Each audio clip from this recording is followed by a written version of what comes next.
All right, ready to dive deep into the world of Alexander the Great.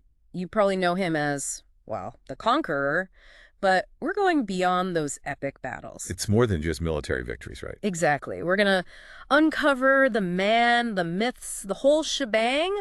We're checking out this awesome YouTube video by historian Nicola Bizzi. I know Beadsy, It's yeah. called The Legend of Alexander the Great, He Who Knew No Defeat. So get ready for some serious history, folks. I think a lot of people don't realize how much Alexander's story is also about cultural clashes. Oh, yeah, for sure. Like where he came from, Macedonia, not exactly the in crowd back then in ancient Greece. No, not at all. Think of it like if ancient Greece was high school, Macedonia was that, I don't know, kind of rough around the edges rival school, right? Totally. Like the underdog everyone underestimates. Yeah, Athens, they were like the valedictorian, Yep. all about philosophy, art, those fancy things. But Macedonia, they were more like, we'll show you what strength is. Exactly. And Alexander's father, King Philip II, he was a force to be reckoned with. He unified a lot of Greece, and not always through peaceful means. Yeah, definitely a tough dad, which makes you think, how did that shape Alexander? Was he always destined for greatness? Well, there were all these stories even around his birth. Prophecies, omens, even snakes in his cradle. Snakes? Seriously? Apparently, the Greeks took those signs super seriously. Like, one story says, the day Alexander was born, Philip got 3 pieces of amazing news. Bam, bam, bam. Hit me with it. His horse wins a big race, his general wins a major battle, and boom, his son is born. Wow, talk about divine intervention. Right, like the gods themselves were saying, this kid is special. It's like having this destiny hanging over you from day one. No pressure or anything. And then on top of all that, he gets Aristotle as his personal tutor. Hold up. Aristotle, the philosopher, that's next level education. For 3 years, imagine the conversations they must have had. Mind-blowing. And didn't Aristotle give him a special gift? Something about the Iliad? He did. An annotated copy of Homer's Iliad with all Aristotle's own notes. That's not your average textbook. What do you think Aristotle was trying to tell him? I think it's fascinating. The Iliad is full of heroes, gods, battles, glory, but it also shows the dark side, the pride, the rage, the consequences of war. Like a warning, maybe? Hey, Alexander, power is seductive, but dangerous too. Exactly. Yeah. And speaking of power, Alexander didn't waste any time consolidating his own in Greece. Right. He was head of the League of Corinth, that alliance his dad set up to try and unite the Greek city-states. Which, let's be honest, was like herding cats. Totally. Yeah. Greece back then, always bickering, fighting amongst themselves. So for Alexander to lead that, it already shows incredible leadership, right? Definitely. But he wasn't content with just Greece. He had his eyes on a much bigger prize. The Persian Empire. Now that was a real challenge. Like Greece had this history with Persia, these ancient grudges. Yeah, the Persians were like the big bad guys in Greek history, and Yeah. Alexander wanted to take them down. And boy, did he. The Battle of Aetius, have you ever seen that mosaic in Naples? I have. It's insane. It shows the clash of these 2 massive armies, Alexander versus Darius III, the Persian king. Just incredible. It's like you can feel the chaos and the energy of the battle just by looking at it. Exactly. It wasn't just about territory. It was a clash of civilizations. Mm-hmm. And Alexander, he was determined to win and rewrite history in the process. And let's not forget, at the center of it all, he's riding his legendary horse, Bucephalus. Oh, Bucephalus. Yeah. Almost as famous as Alexander himself, right? Have you heard the story of how he tamed him? I think I have. Remind me. No one could ride this horse. Wild, totally untamable. But young Alexander, he figures out the horse is scared of its own shadow. Oh, that's clever. Right. He was already showing his intelligence and empathy even as a kid. I mean, can you imagine riding into battle on that beast? Talk about an intimidating sight. The bond between a warrior and his horse back then, it was something else. Okay, so Alexander conquers Greece, takes on the mighty Persian Empire, riding this incredible horse. Where does he go next? Get ready for this. He marches his army all the way to the Indus River. That's like the doorstep of ancient India. Wow. That's further than any Greek army had ever gone before. Alexander was literally redrawing the map of the world. And think about it, for the Greeks, this was completely uncharted territory. The cultures they encountered, the landscapes, everything must have been mind-blowing.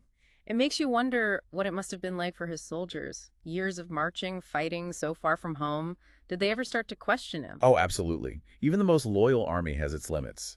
And ruling an empire that vast with so many different people and cultures, that's a challenge even for Alexander. This is where things start to get really interesting, right? I mean, how do you hold on to power when your empire is literally stretching across continents? That's the million-dollar question. And it's a story that's full of twists and turns. Okay, I'm on the edge of my seat. Can't wait to find out what happens next in the saga of Alexander the Great. Okay, so we left off with Alexander pushing the boundaries of his empire all the way to the Indus River.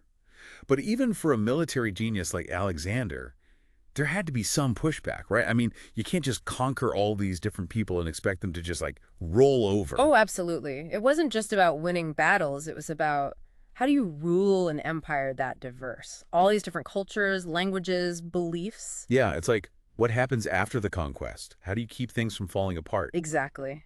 And Alexander, he tried different things. Some worked better than others, of course. But one thing he did early on was adopt this Persian custom called proskynesis. Proskynesis, what's that? Basically, it's bowing low to the king, a big gesture of respect, very important in Persian culture. Hold on. He's asking his Greek soldiers to do this? The Greeks, who prided themselves on their democracy and freedom, that must have gone over well. Not so much. A lot of them saw it as totally humiliating, a betrayal of their values. I can imagine, like, bowing down to a king. That's not very Greek, is it? Nope. But Alexander, he saw it as a way to, bridge the cultural gap, show respect for the Persians, create a unified court. It's a tough call, though, right? Like, are you unifying or are you just forcing people to conform? And that's what a lot of his men were struggling with. Even Parmenion, his close friend and general, refused to do it. Seriously, publicly refused. That's bold. Yeah. Alexander supposedly joked about it, said something like, Parmenion would do it if you were in my shoes. So he's trying to appease the Persians, but then he also marries Roxanne, who's this Bactrian princess. What was up with that? Ah, Roxanne. That marriage, it was a big statement. Remember, Alexander had this vision of a cosmopolitan empire, blending East and West. So marrying her, it was like making that vision real personal. Exactly. She was from a prominent family in the East. It was a symbol of unity, but also a very romantic gesture, let's be honest. Okay, but was it truly about love? Or was it also a power move? Historians still debate that. Some think he was genuinely smitten. Others see it as more strategic.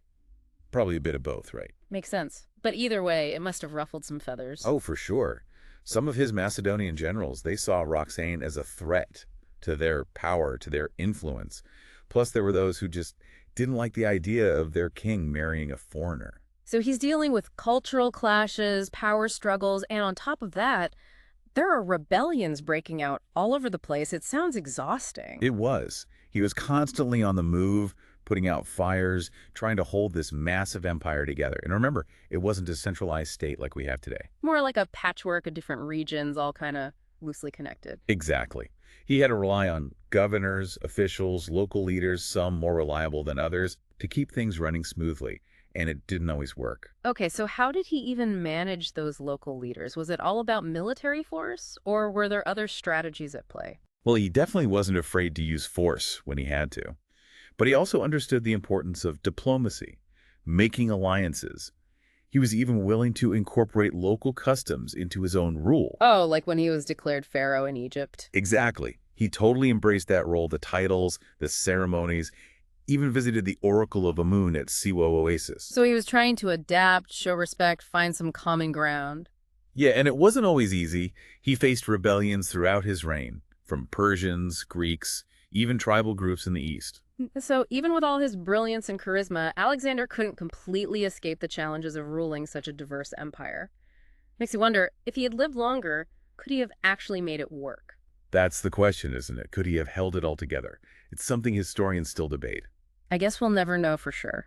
But what we do know is his reign, even though it was cut short, had a huge impact. Massive impact. And it wasn't just about conquering territory. It was about the spread of ideas, the blending of cultures. That's something we'll explore in more detail in the next part of our deep dive. Okay, I can't wait. This is getting good. All right, so Alexander's grand vision of this unified empire didn't exactly go to plan. Instead, it kind of blew up into this massive power struggle after his death. Right, like it's a classic case of an empire built on one person's charisma, and when that person's gone, boom, everything starts to unravel. Yeah, and those Diadochi, his generals, they weren't exactly playing nice, were they? More like, let's carve up this empire for ourselves. Exactly. It was like Game of Thrones, ancient history style. Total power grab. So in all this chaos, what actually survived of Alexander's legacy? What really stuck? That's what's fascinating, right? Because even though his empire fractured, his impact, man, it just kept rippling outward. We keep talking about the spread of Hellenistic culture, this mix of Greek and Eastern stuff. But what did that actually look like on the ground? Imagine, like, Greek cities popping up all over the place. Theaters, gymnasiums, those marketplaces they loved, agoras. Oh, yeah, the agoras, like the heart of a Greek city. Right. And philosophical schools based on those big names. Socrates, Plato, Aristotle, spreading their ideas far and wide. So even though Alexander's generals were fighting over territory, they were also kind of spreading Greek culture by accident. Exactly. It's like this unintentional cultural I wave. feel like a chain reaction. You can't stop it. And it just shows you how powerful ideas are. Alexander's conquests might have been about power, but they also opened up these channels of exchange. You couldn't close them, even if you wanted to. Okay, but let's talk about Alexandria in Egypt. That was like the poster child for this cultural fusion. Right, Alexandria, oh man, what a city. Founded by Alexander himself, then ruled by Ptolemy. It became the center of the Hellenistic world, a melting pot of cultures and ideas. We talked about the Library of Alexandria before, that legendary place, but what else made it so special? Well, they had the Moussine, too. Think of it as this ancient think tank, attracting the best minds in the world. Like a university, but 1,000 times cooler. Totally. They were researching math, astronomy, medicine, you name it. It's hard to grasp just how much knowledge was concentrated there. But then it all went up in smoke, right? The library, I mean... It's a tragedy, really. No one knows for sure how it happened, but it seems like it was a slow burn. Fires, neglect, maybe even some deliberate destruction during different wars. It's a reminder of how fragile knowledge can be, even something as grand as the Library of Alexandria. Yeah, but the thing is, even though the physical library is gone, the spirit of it, that thirst for knowledge, it lived on. So the Hellenistic period after Alexander, it wasn't just about chaos and war. No, not at all. It was also this golden age of discovery. Think about guys like Euclid, Archimedes, Hippocrates. Their work changed the world. So Alexander's legacy, it wasn't just about empires and battles. It was about sparking this intellectual revolution, this curiosity, this mixing of ideas that changed the course of history. Exactly. He set things in motion that he probably never could have imagined. It's kind of mind-blowing when you think about it, the impact of one person reaching across centuries. It makes you realize history isn't just dates and names.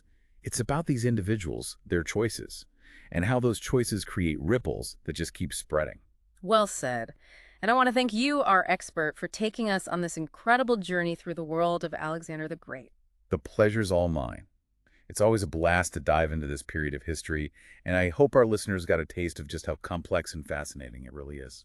And a big shout out to historian Nicola Bitzi, whose YouTube video sparked this whole deep dive. Check out his channel, folks. You won't be disappointed. And remember, history is more than just the past. It's about understanding the forces that have shaped our world, the individuals who made a difference, and what we can learn from all of it. So keep exploring, keep questioning, and keep that curiosity burning bright. Until next time, happy deep diving.